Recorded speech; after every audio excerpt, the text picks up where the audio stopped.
It brings me great pleasure to announce my next guest and longtime friend, Ian Gilmour. Ian, welcome to the show. Hello. Thank you. You've been doing this for quite a long time, writing and recording music, and I definitely want to hear about how you got involved in music. But right away, I want to start by asking about your father, because your dad was had quite a successful career in the music business. Yeah, on several levels. So he was born in and raised in Saginaw, Michigan, and kind of during the height of I don't know what you want to say, the kind of the 60s counterculture stuff. He was coming up at the same time. So he would tell me stories about the people that he saw, like he saw Simon and Garfunkel at their local YMCA. If you remember the line in the song, Michigan seems like a dream to me now. I think it took me whatever it is, how long to hitchhike from Saginaw. Michigan seems like a dream to me now. I think that's in Homeward Bound, if I recall. Anyway, that was written after he saw them at the YMCA in Saginaw. So like it's pretty neat. There is a lot of connections and stuff like that. So I believe he graduated in '67. So right at the height of that, hippie counterculture, whatever you want to call it. And so he had several successful bands. There was a kind of a heavy blues, hard rock, kind of you could think of it as kind of like a Zeppelin kind of little, idea. They were called The Zoo, and they were in a band actually called Saginaw. And they had some success. They were offered a record contract by ABC Records, and I don't remember exactly what year that was, but they turned that down. And anyway, then they started, I think as a joke or a way to make money, there was a couple of side projects they were doing, and one of them was an Irish music band called the Gilmour Brothers, and they kept doing for a very long time. So they moved here. This is all prior to my birth. They were already doing that stuff. I think they moved here in '77, and I was born in '78. So, but anyway, a lot of people. Still, I mean, they know that he owned a music store here called the Gilmour Brothers, which again that had started in Michigan as well. But the stuff people here would know is the Gilmour Brothers band and the Gilmour Brothers store. So, when you were a kid growing up, did you watch your dad play often? Was it so something you took immediate interest in? Yep, all the time. So he in the back of the Gilmour Brothers at one point, this shop. They had a little cafe called the Pilgrim's Cafe. At one point it was called Trader John's. They would sell ice cream and stuff out of there. But in addition to that, they had a stage set up, and they would have bands play. They would also, we would just go to their shows. They would play at whatever, local hotels or wherever it was they were doing, festivals and stuff like that. And so we were just always exposed to it. And did you end up learning to play from your dad, or how did you? No, I wish he had taught me, because he's a much better player than I am. No, I just, so he encouraged me to play, kind of. It was interesting. So he was, I applaud his parenting style. He never tried to push anything on anybody. So he bought me a guitar when I was pretty young, probably, 10 or 12. An electric guitar. It was just a cheap Fender, but I never played it. I never knew how, and I never took the time to try to learn how to play it. Previous to that, I had taken like a few acoustic lessons just at my school. I went to a Catholic school, and that was something they offered. I think that was only for one semester or whatever it was they were calling them, and we were in 5th grade. But no, I didn't. I mean, I would pick up little things here and there. Like he kind of showed me a little bit of technique, but really I just learned to play on my own. I just did it incorrectly. So when you were young, did your father's musical tastes rub off on you, or were you kind of forging your own path as far as what you listened to and what you liked? Well, it depends what you mean by young. So I was just discussing this with my folks the other day. So there's 2 albums that, well, 3, I guess, that just, for me, like if there was a soundtrack to my childhood, the 3 albums would be, well, I'm not sure which Dire Straits album it is, but the song in particular, well, it was Money for Nothing, and so it's probably the Money for Nothing album. It was Money for Nothing and Sultans of Swing. I used to sing along with that when I was a little tiny kid. They have, recordings of me doing that. But the one that really jumps out to me the most was Men at Work, Business as Usual. So like that is just the most nostalgic song in the world to me, or album in the world to me. I can listen to the whole thing straight through all the time. And then the other one is The Joshua Tree, which I still consider one of the greatest albums ever made. Actually, I consider both of those some of the greatest albums ever made. But yeah, so those came from my dad. So he was because he was running the music store. He did have his finger on the pulse of music, and so, he was, at that time, it was the new wave stuff. You had your, Devo and whatever, Echo and the Bunnymen and stuff like that was kind of a new thing. And but there was also the rock stuff. You had, some whatever, name your horrible rock band from the 80s, Twisted Sister or whoever. That was all a big thing, so everybody had big hair, and it was an interesting time. I mean, being exposed to that at a young age and seeing how it changed, and what, like that was when modern technology was really starting to pick up for the first time, MIDI stuff and just keyboards. It was cool. So you hung out at the music store? Yeah, all the time. Quite a bit. Yeah, quite a bit. When I was little, I used to hang out there all the time. So you had a lot of exposure to the musicians in the area, because obviously they were doing business at the store and playing there if there's a stage there.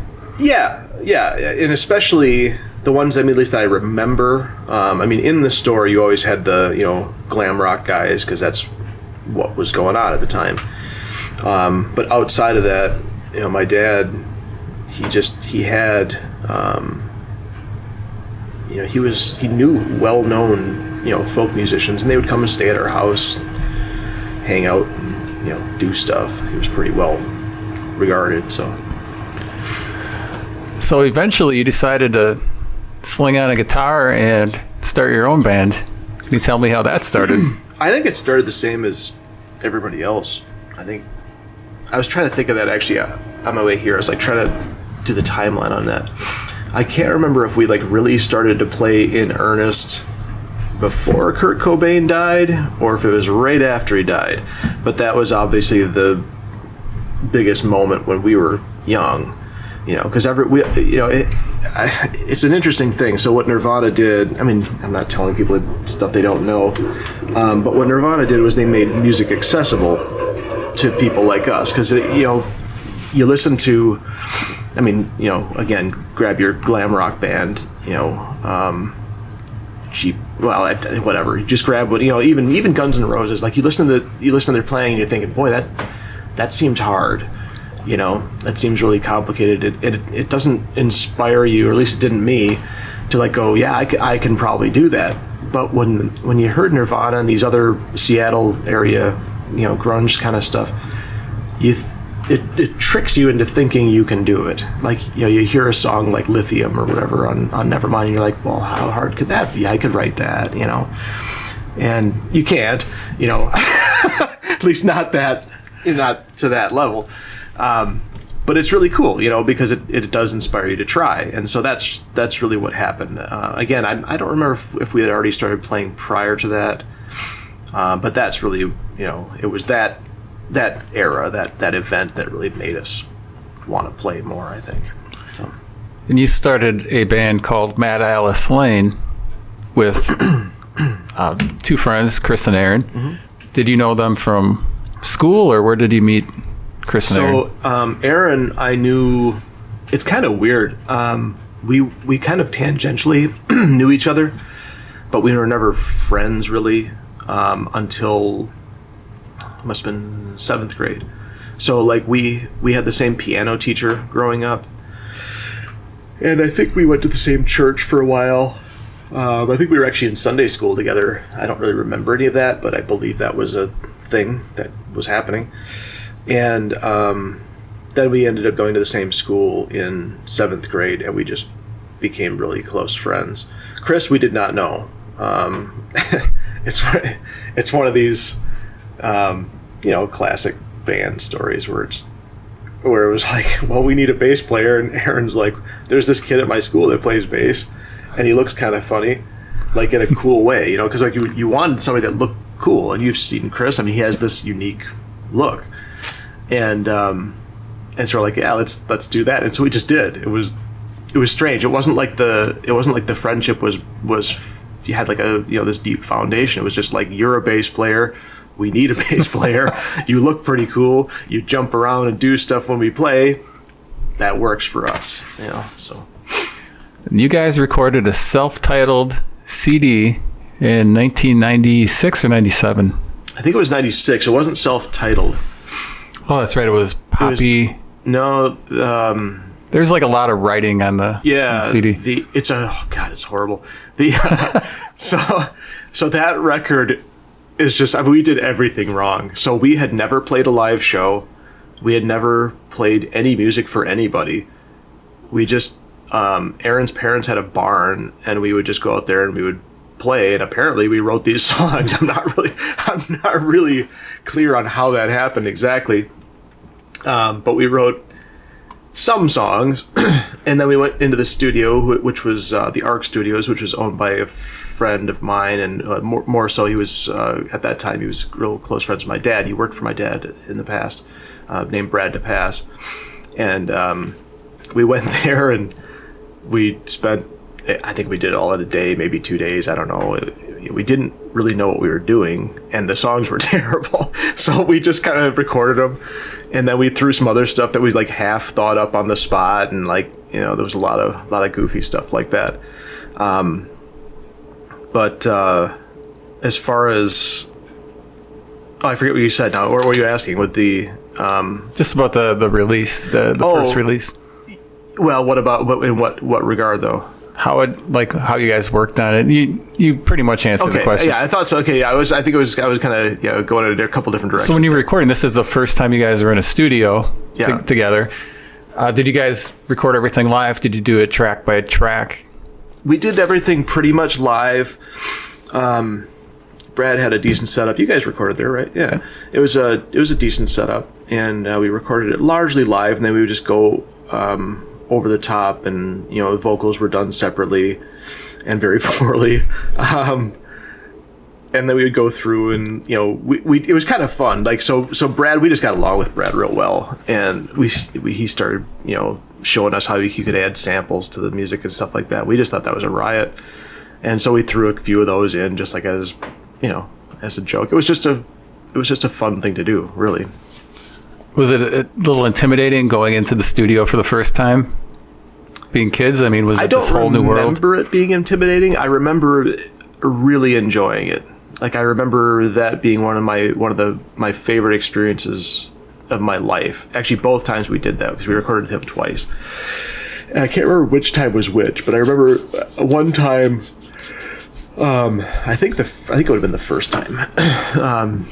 Dietz had, that's Chris Dietz, had he had a pickup truck, an old pickup truck, and we had to bring our gear there, and I think it was a half stack that we were, and I was in the back with all the gear, and it was like slightly raining. It was just kind of misting, and it was, I don't know, it was just a really pleasant memory and a really pleasant experience.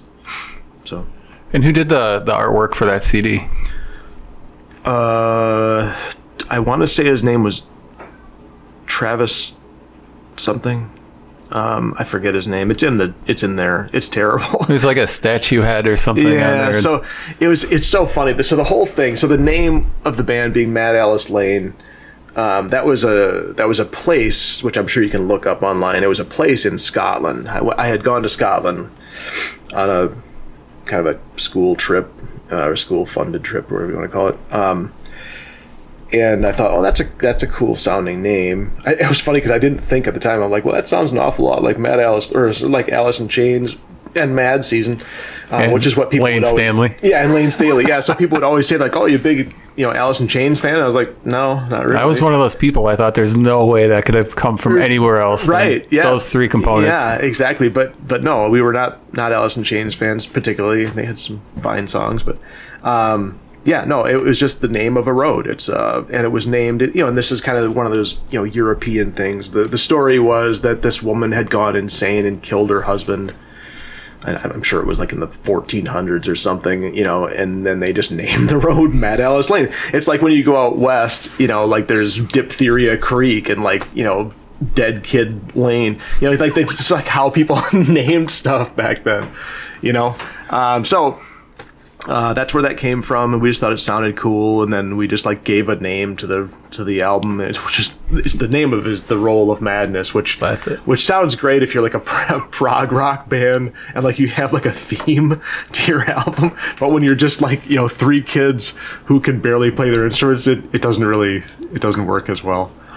And then you guys started playing shows. Like you didn't play a show before you recorded the CD, it was after, right? Correct. Yeah. So I'm just going to interject. And the first time I met you was at Fun Lovin'. Mm-hmm. You walked into the basement, and I remember a very calm and confident Ian Gilmour walking in, baseball cap on, some kind of trench coat jacket maybe, and like a cross necklace. Yeah, that'd be right. And I was impressed that you guys had a CD out already, because this was back in the day. Like CDs now, it's anybody can make a CD at home, yeah. But back then it's hard to, if you weren't around back then, it's hard to point out just how awesome having your own CD was, and nobody that I knew at the time had an actual CD in it.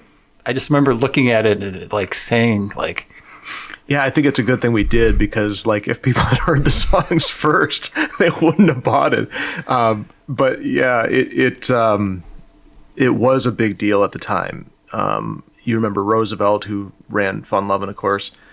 He was really into that. He thought that was just the coolest thing that we had done, and it really wasn't. I mean, like like I said before, it was backwards. I mean, really, we should have, first of all, written good songs, but also polished them and all these things. What happened with most of those songs, and this is not an exaggeration, we never played them again after they were recorded. Never. I hated them almost immediately upon recording, because they weren't fleshed out and they were just these kind of skeleton ideas of songs, and also they were very derivative, of the. It was basically just like a 15-year-old's or 16-year-old's coloring book version of grunge stuff. There was nothing in there that was particularly inspired. We weren't doing anything unique, I didn't feel. And so I hated this stuff almost immediately. And so most of it never got played again. We had our songs, Chlorine Dream that you played there, we would play that at Fun Lovin', and I think we probably had a handful of other ones. But what we were always doing, or what I guess I was always doing and dragging the other guys along, was I was just always trying to write different stuff and new stuff. And it was always basically just because I would compare my stuff to bands that I really liked, whether they were local bands or big bands. It didn't matter. I just would always compare it. In fact, yours was one of them. So the time that we first met, I remember clearly. And the reason I remember it, this is interesting too, because this was the same time I met the guys from Sunday Flood too. What strikes me more so than anything was the drumming. And so Doughboy, who back then that nickname made some sense, was playing, and I think it must have been Story of My Life, right? He was doing the kind of the disco. I won't know it. Is that what I want to know? Okay, so yeah, on the hi-hat, and I thought, man, that is super cool to like mix that sound into a hard rock sound. And you guys had you were more developed. Your songs were more polished, and you had a sound. We didn't have that. We had garbage equipment, and we just kind of threw it together and just like yeah, this is apparently what we sound like today. And if tomorrow I bump the settings on my amp, we sound different. That kind of thing. But so that, and then I remember very clearly the same time, the first time I ever heard Sunday Flood, and what jumped out to me immediately was, first of all, I was like, well, these guys must be fans of Sunny Day Real Estate. They've got a similar vibe. And so I talked to the guys afterwards. I think I talked to Mike Allen, if I recall properly. I think it was him. And I said, you guys Sunny Day fans? And he's like, well, I'm not really that into him, but the other guys like him. I think it was him. It's one of the guys. But what struck me about that band again, in addition to their stuff just being pretty good, was that Kevin Ritzky at the time, who was their drummer, was using double bass stuff. And I thought that was really, really cool. He was using double bass stuff in, whatever you want to call it, indie rock, grunge rock kind of stuff that you didn't hear that. Double bass to that point had been reserved for metal, or little off the wall bands like Primus and stuff like that, but just wasn't used very often. And I just thought that was a cool addition to the music. So it was stuff like that I would just note and, kind of always try to emulate. I know, not that we ever did those specific things, but it's just like that kind of stuff, And so I was always doing that. So I still do it now. Like I half write songs. I write little pieces. I like this piece and I like this piece, and then I don't take the time to finish them, because I don't know. I just don't. Did you, from like going to Fun Lovin', obviously you'd be there a lot even when you weren't playing shows there. So did Fun Lovin' help to develop kind of your sense of what you said you would take little pieces of this and hear that? Did that develop your future songwriting as far as? I think more so than anything, I think Fun Lovin', and I'm sure somebody at some point has discussed this on this show. I think Fun Lovin' was an amazing thing. It was an amazing gift to give kids that age that kind of freedom and that kind of autonomy. And I think I can't say enough about what that meant to me and what Roosevelt did. It was amazing. In fact, it's the kind of thing I might do myself, in the future. I might say, hey, here's a place. Because, if you weren't there, what he did, you were there at the beginning pretty much.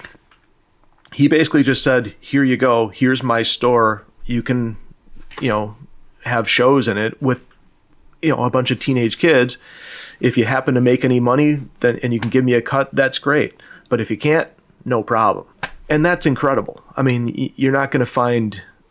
how rare is that? It's not like the guy was wealthy, this isn't like some independently wealthy dude who's just like, yeah, let's start a venue for kids.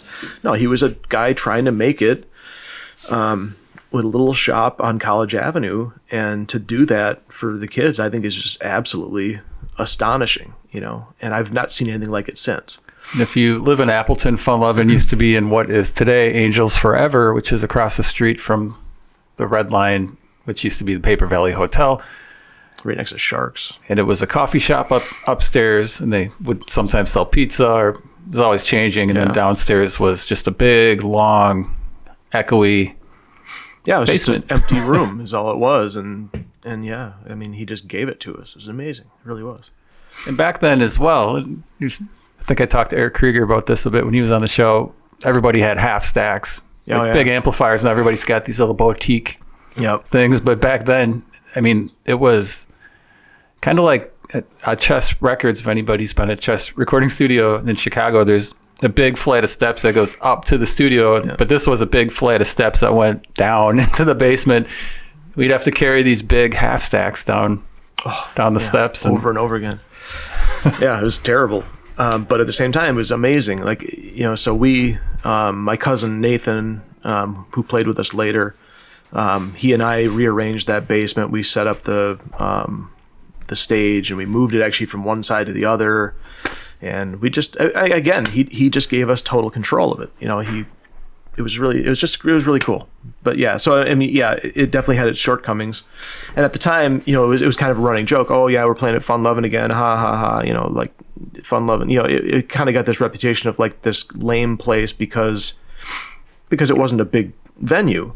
But there's nothing like that. That's an incredible thing to do. Like I said, he just opened up his world to people.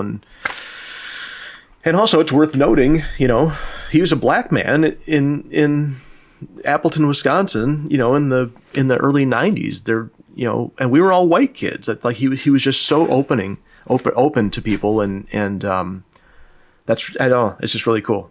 It'd be a difficult thing to do. Like if the roles were reversed, like if you went to somewhere, where it's predominantly, different culture, whatever it is, black or whatever, Asian or whatever, it's a hard thing to just be like, hey, I'm going to relate to all you guys, no problem. That's not an easy thing to do, especially then, because I don't know, there was only a handful of, minorities in the whole city, as far as I knew. So anyway, it was pretty cool. And then eventually down the road, you ended up moving out of state. Was the original idea that move to pursue music? You can tell us a little bit about that. So, okay, so that, yeah, so at the same time we were doing the fun loving thing, I wish somebody really remembered this. Maybe Nate does. I could ask him sometime, but I'm not sure how we met these guys. I think so. Nathan was working at a computing. It was called the Computing Zone. It was like a network, whatever you want to call it, a LAN cafe kind of thing. You go in there and you eat pizza and kill each other in Quake and play video games all day. And so he was working there, and I believe that's how we met these people. But that was when we met the band. At the time they were called People Watching, and they were guys from other bands. So the singer was Brad Van Dongen, who had been in Crayon Black, and the guitar player was Jeremy Wood, who had been in a lot of different stuff. I think most recently, to that point, he had been in Salt, and so was the drummer Rob Brown. I think he was in Salt as well. And then Jeff Anderson, I don't know where he came from. Honestly, I think he was. I think he was just a roommate of somebody. He's a bass player, right? Yeah, he was a bass player. He was actually a guitar player, and he's a better guitar player than any of us. But he played bass for them, and he was phenomenal. So anyway, and again, this is just, these memories are very faint, but I believe what happened was Nate came home because he had this apartment off of College Avenue. It was on Drew Street, and he came home one day and he's like, "Hey, I met these guys in a band." And for some reason I cared. I don't know why, because everybody was in a band. You know what I mean? So that wouldn't have meant anything, but maybe he heard, but there was no demo yet. I'm just not sure. I don't know what happened. But he somehow convinced me, or he was convinced, that these guys were probably really good. And so we went and saw them. We saw them down in Oshkosh. I think the first time we saw them was at the Rebel Alliance Theater. It was it's right on Main Street in Oshkosh. And they were phenomenal. I mean, their stuff just blew my mind. It was the kind of stuff that I wanted to be doing. The music just had more depth. It had more emotion. It had more. It just seemed real. It seemed more visceral. Whereas the stuff that we had been doing for the most part to that point was, again, it was just kind of like a, watercolor version of or color by numbers version of grunge rock. And so we hung out with these guys just for the next few months, I guess. And I don't remember the timeline here exactly, but we played some shows with them. We'd set up shows for them. We set up a show for them at Fun Love, and we did the show at Jefferson Park in Manassas, where you guys played, along with everybody else around here.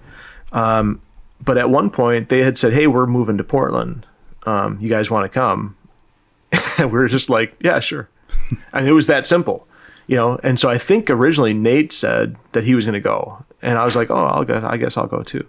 So the idea was we felt that they were good enough, and I maintain they were good enough and are good enough that they could have made it. And there's multiple reasons why that didn't happen, but they were really, really talented. And so we thought, well, hey, if these guys are going to make it, or at least have a shot at making it, and they're inviting us along, we should probably do that. Plus, we're also 17 and we don't have anything else to do. And so we just said, yeah, sure, we'll move to Portland. And so we did. It's like your whole band moved, right? Yeah, initially it was just me and Nate, and a good friend of mine named Adam Krause, and my dear friend Leah Miller. We all moved out there. That was just the four of us. Then there was all the guys and People Watching. So it was Jeremy, Jeff. Okay, so there's, count them all. I think we had 13 people at one point in a 3-bedroom house. Whoa. Okay, so it was Jeremy, Jeff, Rob, Brad. Then there was Stacy, who was Rob's girlfriend. And then there was Leah Miller, myself, Nathan, Adam Kraus. Who am I forgetting here? Joy, who was Jeremy's kind of girlfriend, I think. Yeah, I'm forgetting some people. There was Amy, I forget her last name. Her boyfriend was around sometimes. Anyway, a lot of people, 12 or 13 people, something like that, living in a 3-bedroom house in Portland. And it was great. You know, it was,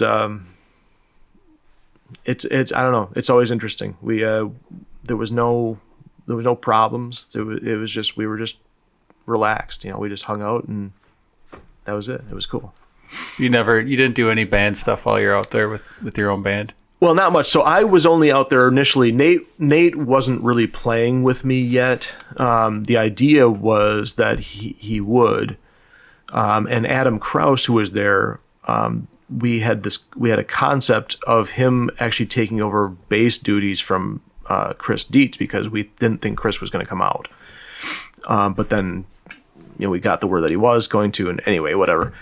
So we would, you know, we jammed and stuff like that, but that's about it. People watching was practicing pretty frequently, but they only played one show when they were out there, and it was phenomenal. I mean, it was really good. But there was just a lot of issues with. Without going into a lot of detail, there was a lot of issues with certain personalities in the band, just made it very difficult to work with them. And it just became clear pretty quickly that this wasn't going to happen. You know, they just couldn't keep everyone, you know, on the same page, which was frustrating, just because their level of talent was, in my opinion, unsurpassed from what I had seen, you know, on a local level kind of thing. So then you ended up moving back, and you said you went through a lot of different band names. 5 O'Clock Shadow. Yeah, so the 5 O'Clock Shadow thing, that was actually recorded before we left, I think. Yeah, that was okay. So prior to moving out to Portland, we recorded that kind of little EP. I think there's only, I don't know, 6 songs on it or something like that. And you can hear at that point where, you know, the music, there's a bunch of different styles on it, but it's much more experimental, and it was very heavily influenced by definitely the People Watching guys for sure, but just other stuff, just trying to be more creative, you know, with the music. So we recorded that prior to moving out to Portland, and what I didn't say before, so Chris and Aaron didn't come until like a year later. And that was there's a whole story there too, but Chris hadn't even graduated from high school yet. So he was waiting to graduate from high school before he could move out. So you kind of dabbled with a studio in your basement for a while too. You did some recording down there. This is after we moved back. Yeah. We lived in Portland for a few years, and we did the exact same thing People Watching did. We played one show. It was very well received. But we just didn't play more. We practiced a lot out there, and we wrote a lot out there, and we changed our name again. We just kept changing our name. That was our thing. Every time like we felt like we had a style shift, we would change our name.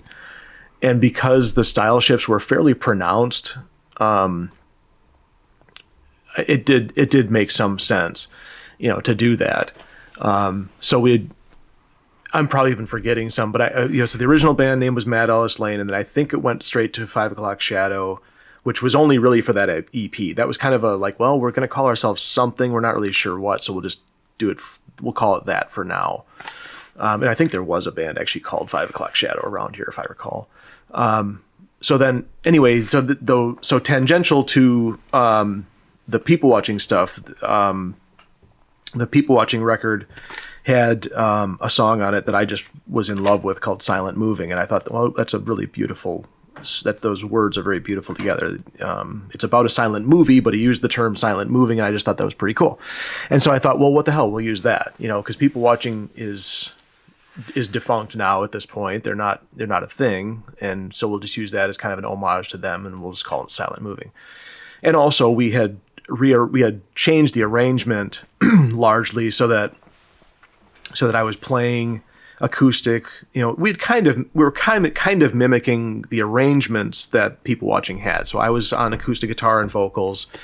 Nathan was playing, my cousin Nathan was playing electric guitar at that point. And then Chris was still playing bass and Aaron was still playing drums. And so when we lived in Portland, that's what we were. We were silent moving, and we wrote a lot of stuff, and we wrote a lot of pretty good stuff too. And still the same kind of approach, half finished, more concepts and ideas and that kind of thing. So anyway, we were out there for a few years, and without going into a lot of detail, we ended up moving back. I got real sick for a long time, and we just ended up coming back. And so when we moved back here, we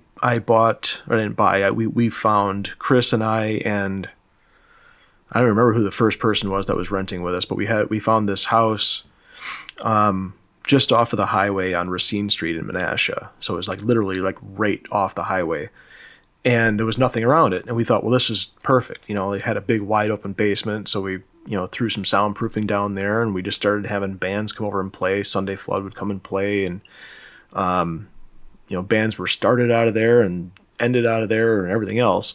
But at that point, we again had kind of a pole shift in what we were wanting to do. So what I kept thinking is I really want to add somebody to this. I felt like it was too much for me to do all the vocals myself. First of all, because I'm not a particularly strong singer. I never have been. And also, I just always liked the idea of two vocalists. I liked the idea of having a different sound. And I had known Eric Krieger since Fun Lovin'. And actually before that, I think pretty sure the first time I ever saw him, he was in a band called Treehouse. And I think, God, I want to say it was at Ryan's Ballroom, but maybe it wasn't. Maybe it was at that, do you remember the place it was like a bunker place? It was over off of Newberry in Appleton. It wasn't there for very long, but there was a lot of shows that happened there for a short period of time. I think it burned down. Anyway, you'd probably remember it if you saw a picture of it or something.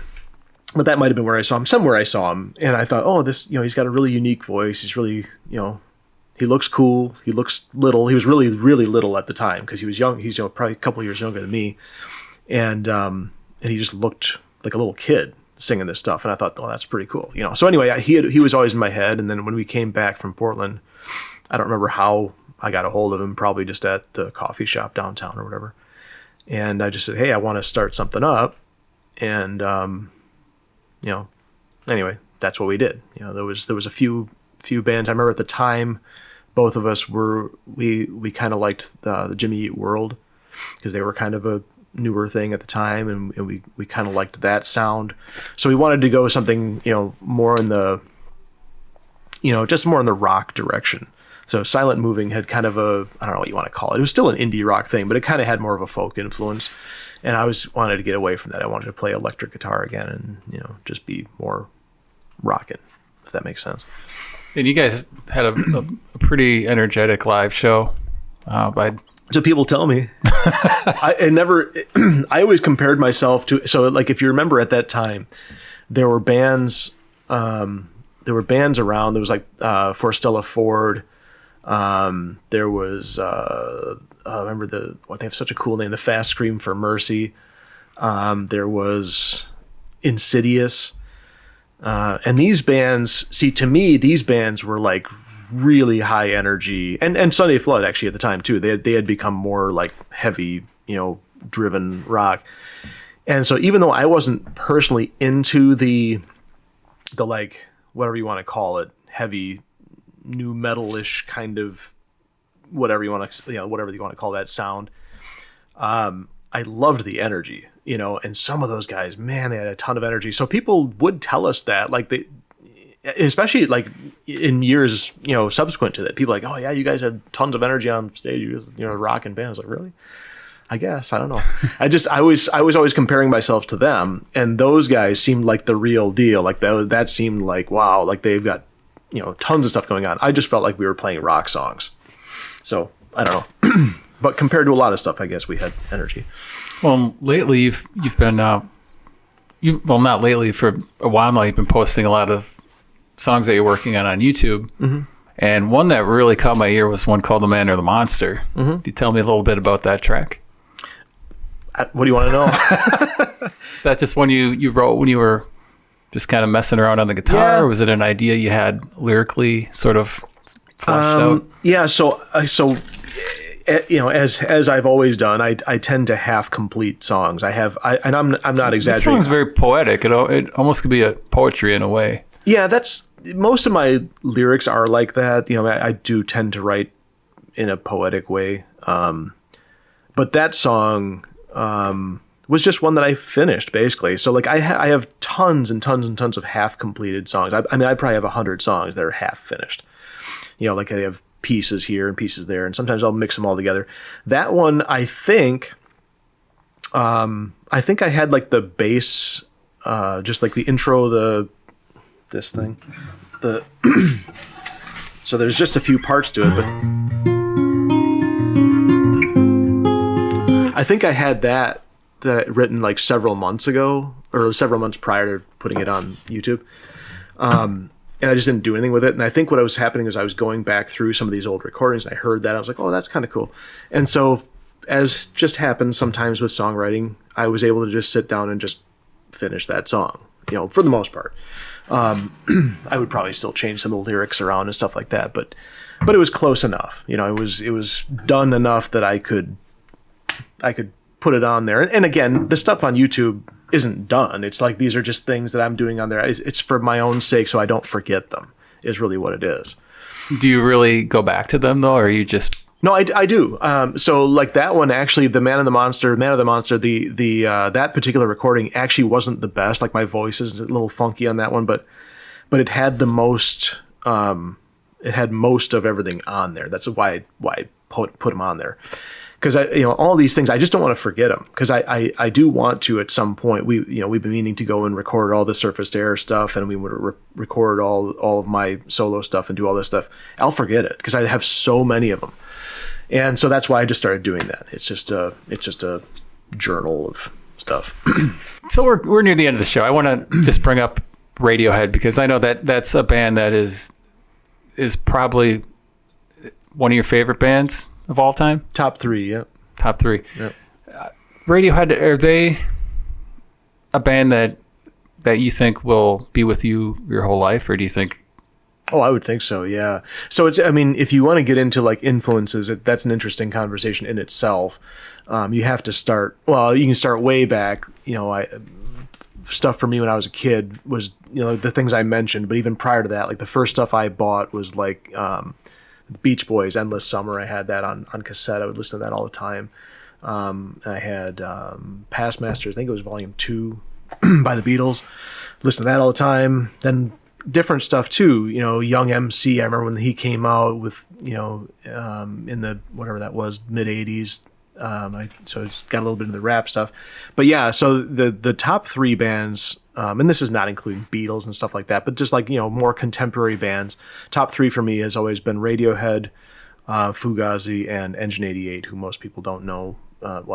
Most people in this show probably know who they are, but or listening to this show might know who they are, but they're a much smaller band. Or much, whatever you want to call it, not as popular or not as famous.